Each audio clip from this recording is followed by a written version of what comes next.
special occasion for me because the issue of the climate crisis, as you may have known, was the flagship issue of my speakership when we were in the majority before and working with President Bush, as a matter of fact. Health care then emerged, and that is part of this because this is a health issue. It's a public health issue. Now that we're all gathered, I'm honored to be here with our distinguished chairs and climate champions, including our freshman members and again, some of the groups who have been demanding climate action now. We're very honored to be with our distinguished chair of the Select Committee, Congresswoman Kathy Castor of Florida, who's been a champion on this issue even before she came to Congress. The American people know that the climate crisis is an existential threat of our generation, of our time, a crisis manifested in natural disasters of epic proportions. Today, the House Democratic majority is honoring the will of the people and taking first strong steps to protect our planet and our future. The bill, this is about jobs. It's about good, paying, green jobs. It's about advancing our economy and our global preeminence in green technology. It's about health. It's about public health and clean air and clean water for our children. It's about defending our national security. The evidence is clear. The national security experts have spoken. This is a national security issue. And for many of us, it's a moral issue. If you believe as I do that this is God's creation, this planet, we have a moral responsibility to be good stewards of it. But even if you don't subscribe to that, you know we have a moral responsibility to future generations to pass on this planet in a responsible way. This bill is only step one. The Select Committee on the Climate Crisis and Committees of Jurisdiction, we have made this really, our caucus has made this a caucus-wide priority. The Select Committee taking the lead on this, but all of the committees of jurisdiction acting upon it, and whether it pertains to jobs or health or national security or our moral responsibility for the planet. But it is a Congress-wide initiative. So today we're going to hear from one of the champions of climate action as to where we go from here. I couldn't be more proud of her leadership. She has really been so wise, but also so determined to make a difference. Madam Chair, Kathy Castor.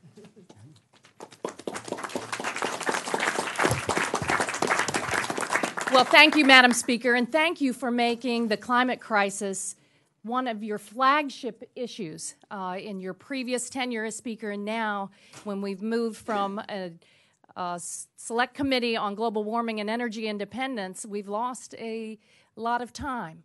Now we have a climate crisis on our hands, and I'm proud to be chairing the Select Committee and honored to introduce Climate Action Now, H.R. 9, with colleagues and climate leaders here today.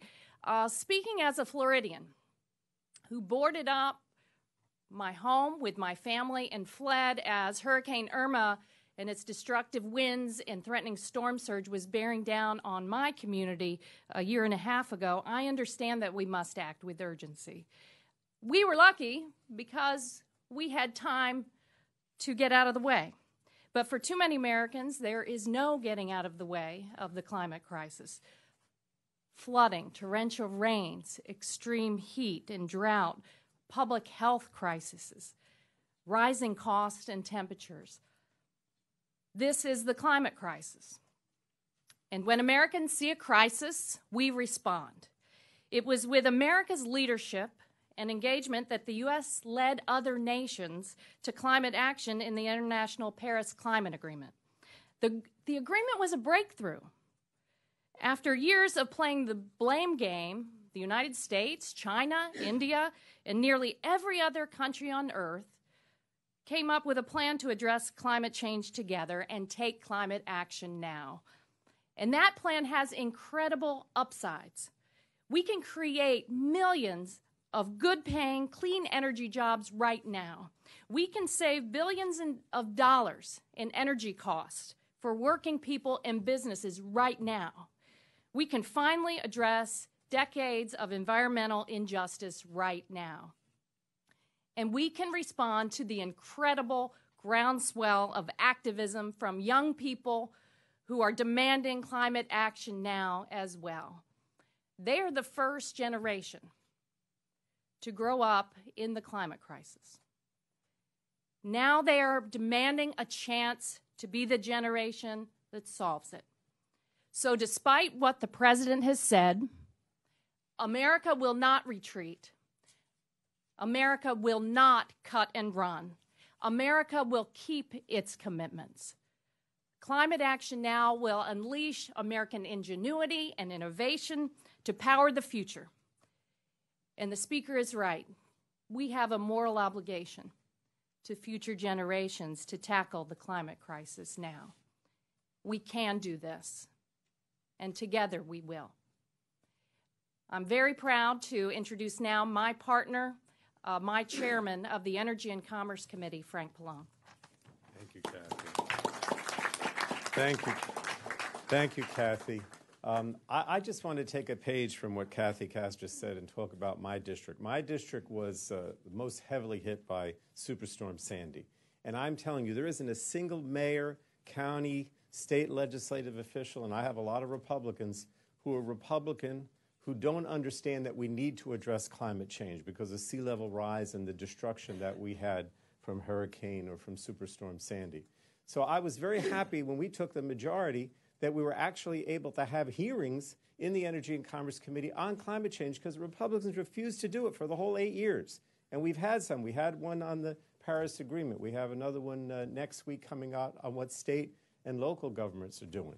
But the fact of the matter is that state and local governments can't carry this ball alone. I mean, this is, as Nancy Pelosi said, this is an abrogation of our federal responsibility and our leadership as a country. I mean, the president doesn't make any sense at all when he says he wants to withdraw from the Paris Agreement, because all the other countries now take up that mantle of leadership that the United States had. And it's not just an issue of helping our allies and being the good guys, it's also an economic issue. I mean, the bottom line is if we can create jobs, when we move towards renewable resources, we can build the wind turbines and build the solar panels and and boost our economy. It's an economic issue as well as a health and safety issue. And for us to abdicate our leadership makes no sense. So basically what Kathy's bill is doing is saying, no, we are going to take the mantle of leadership. We are not going to withdraw from the Paris Agreement. And we are going to do whatever we can to say to the president, look, you say you're going to withdraw from Paris. What is your plan? How are we going to address these climate issues? We refuse to accept the notion that this is not something that needs to be addressed. So, Mr. President, we're saying to you with this legislation, we're not withdrawing from Paris. We want to know what your plan is. And if you don't have one, then we're going to move forward on our own and come up with things that we can do here in the Congress and in the Energy and Commerce Committee to address climate change in various ways. So with that, I just wanted to say I started out with you as an Energy and Commerce member. Now I'm turning it over to, and everybody knows he's the chairman of Foreign Affairs, but he's also a very strong member of the Energy and Commerce Committee, Elliot Engel.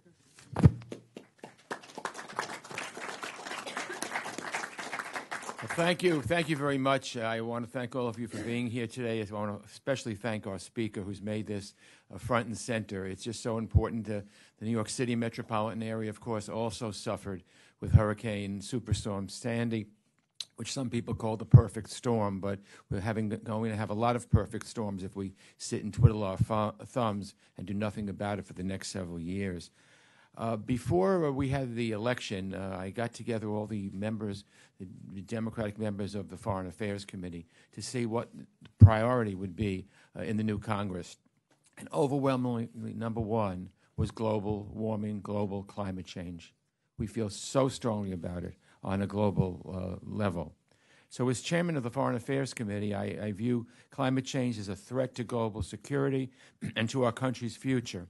I also believe that the United States is strongest on the global stage when we're working shoulder to shoulder with our friends and partners around the world. And that's why the Paris Agreement was such a defining moment for the future of our planet.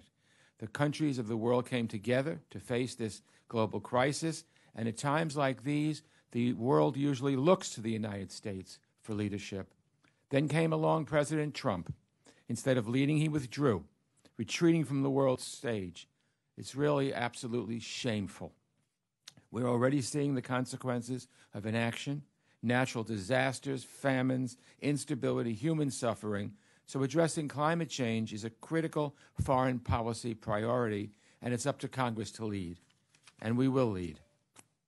That's why next week we'll be holding a hearing on the dangers of climate change to our national security in the Foreign Affairs Committee. And today's legislation sends a message loud and clear to the President and the entire world: we aren't backing down. The Climate and Action Now Act keeps the United States in the Paris Climate Accord, renewing our country's pledge to address climate change head-on. It's not just smart policy, it's a moral obligation to our children and our grandchildren and generations to come. We have to get to the day when we can look at ourselves in the mirror and know we did everything we could to save our planet. So, Madam Speaker, thank you. Today's bill gets us one step closer to that, and you can count on all of us here today to keep up this momentum in the months to come. Thank you, and it's now my pleasure to call on my colleague, Eddie Bernice Johnson, Chairman Eddie Bernice Johnson.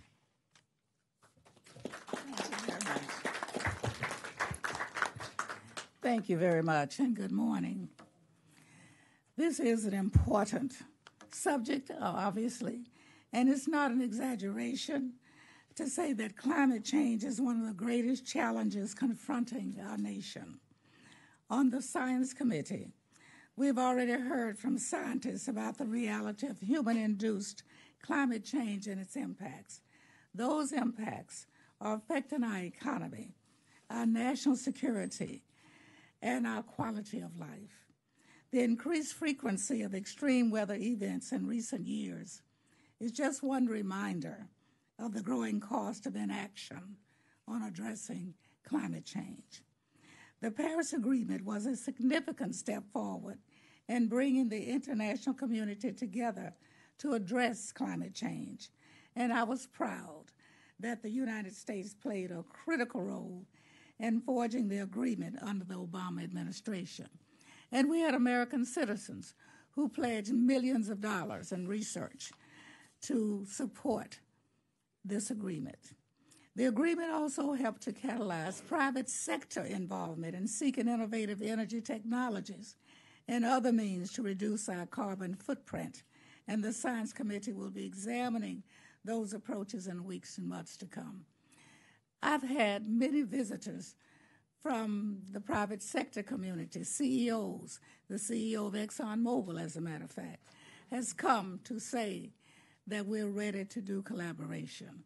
A large research lab in New Jersey that we plan to visit is awaiting our visit.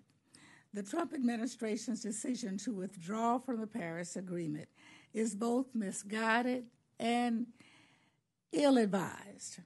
Rather than pretend that the human-induced climate change doesn't exist, we need to do all that we can to work to meet the goals of the Paris Agreement, which this bill specifies.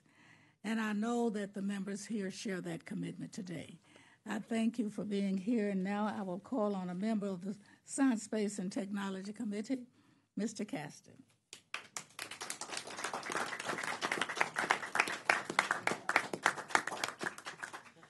Thank you very much, Chairwoman Johnson. It's a pleasure to serve on your committee, and I'm delighted to have started with, I think, 2 climate hearings to start off our cycle.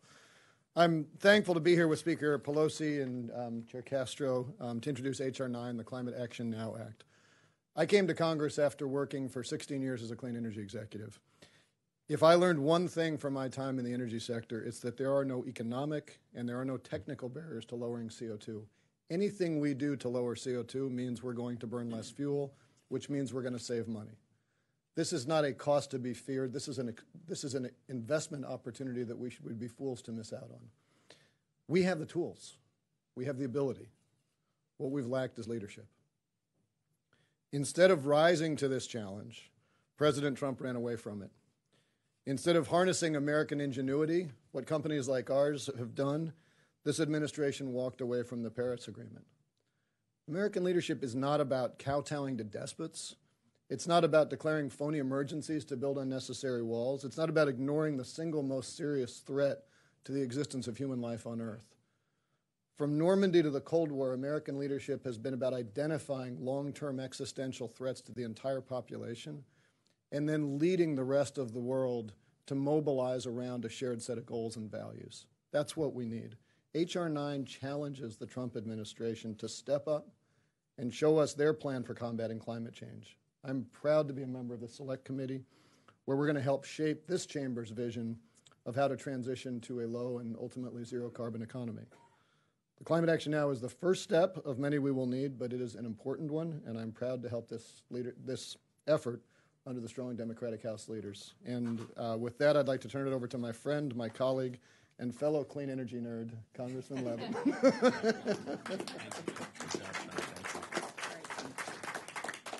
Thank you, everybody. Thank you to Speaker Pelosi. Thank you to Chair Castor. Like Sean, I'm incredibly honored to be on the Select Committee. I'm standing here today because I saw what this administration was doing to reverse our progress on climate change, embracing fossil fuel lobbyists and letting corporate polluters run free. And I decided that I personally had to do more. So I decided to run for Congress as a clean energy advocate, and I spoke frequently about the need to embrace science and the scientific consensus that climate change is happening, that it is driven by human activity, and that if we do nothing, the consequences for our planet will be catastrophic.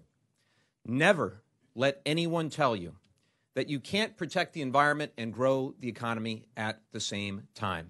We're doing it in the state of California, where we've led, and we can lead in Washington as well if we're embracing science and reality about our environment and our economy. And the clean energy jobs of the future, where I was very privileged to work in that industry for about 15 years. I'm very proud in the work that we did to grow a more sustainable economy. And in my Southern California district, as is the case across this country, we're experiencing more extreme heat waves, longer droughts, more intense wildfires, rising sea levels, and unprecedented coastal erosion. We must not wait to act. Ultimately, this is about the planet that we'll leave behind for future generations.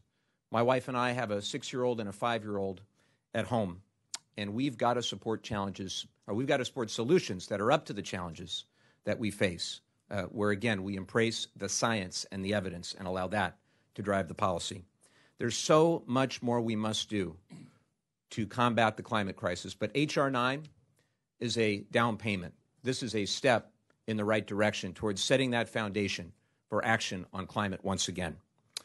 Thank you. I'm so grateful to turn it over now to another wonderful freshman, my friend from Boulder, Colorado, Joe Neguse.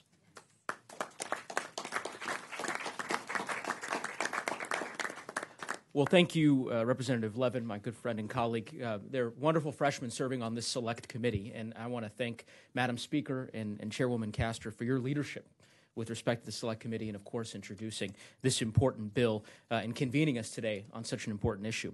I don't know that I could say it any better than the Speaker did, that climate change fundamentally is an existential threat that we must begin tackling head-on immediately.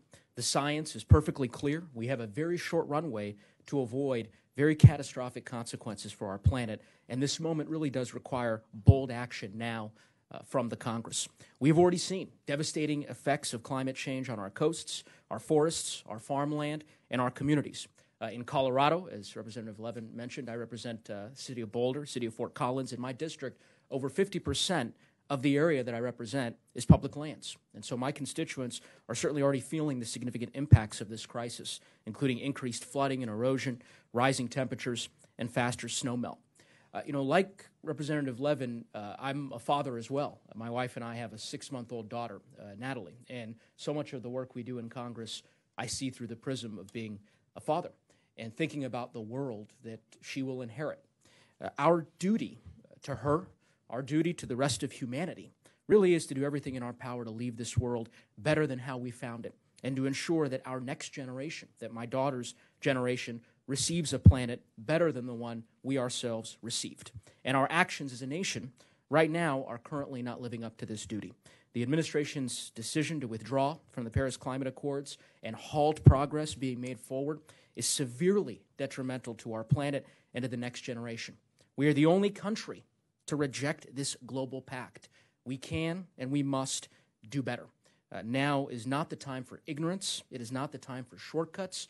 It is the time for action. We must act, and we must act on climate now. And so I, again, want to thank the Speaker. I want to thank the distinguished colleagues that are gathered here today, and we'll turn it to our wonderful chairwoman of the Select Committee to close. Thank you again.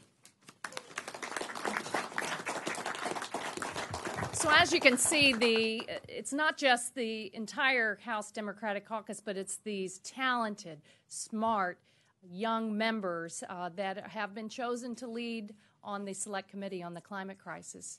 I want to thank again Speaker Pelosi. It's no coincidence that you're also a mother and a grandmother and understand this moral obligation we have to future generations in this planet. I also want to thank the colleagues who are in attendance today. From the Select Committee on the Climate Crisis, we also have Don McEachin of Virginia and Julia Brownlee from California. We are eager to get to work, but the first order of business will be H.R. 9, Climate Action Now, that will be marked up in the committees of jurisdiction over the coming weeks and then brought to the floor for passage. Thank you all for being here today.